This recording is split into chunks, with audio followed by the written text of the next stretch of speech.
They always tell you, oh, don't stare at the kid in the wheelchair, but then they don't look at me and they run into me. After suffering an injury, Junior E. Perkins was temporarily in a wheelchair and was impacted by the lack of accessibility for handicapped students at Walnut Hills.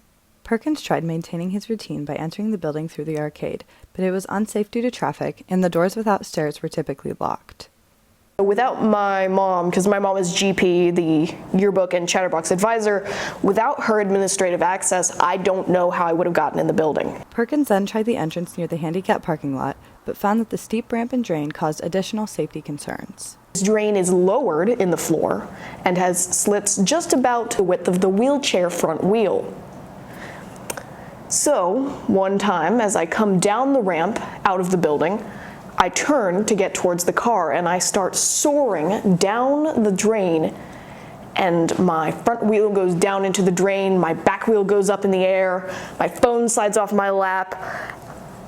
I honestly thought I was going to fall out of the chair and faceplant on the asphalt.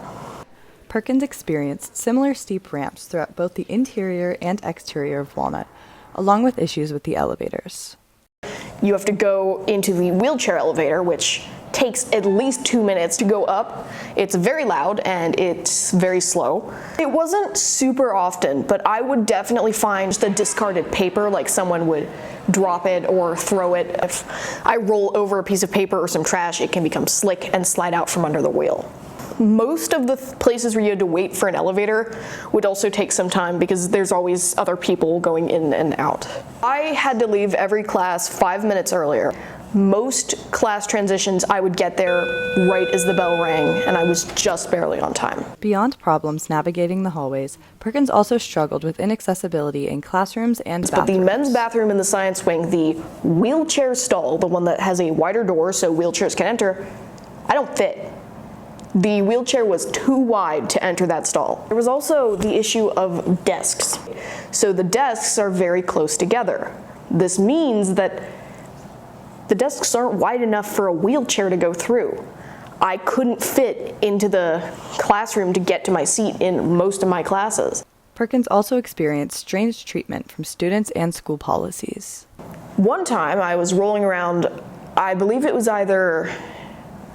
there wasn't a lot of other people in the hallway. There was just one guy, and I was rolling up the ramp, and he grabs the back of my wheelchair and starts pushing me.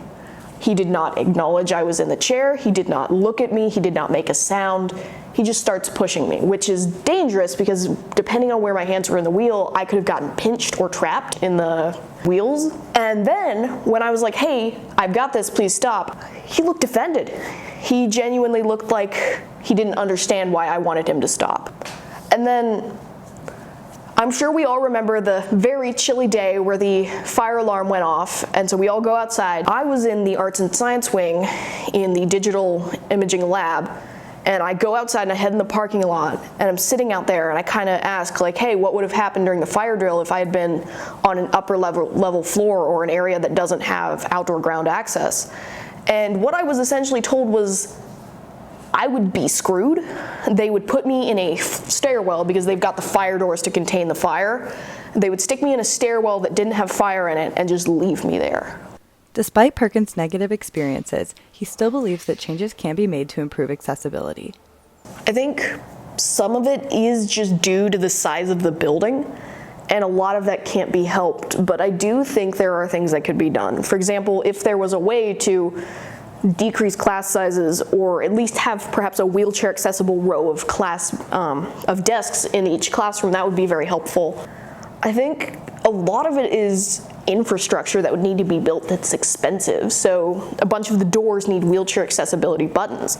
Some of them were light enough, but getting in and out of doors was a struggle. I also want to point out that now, after being out of the wheelchair but having been in it, I notice things that a wheelchair user couldn't get in or out of or on or into pretty much every time I see them. It's become something that I'm very aware of now.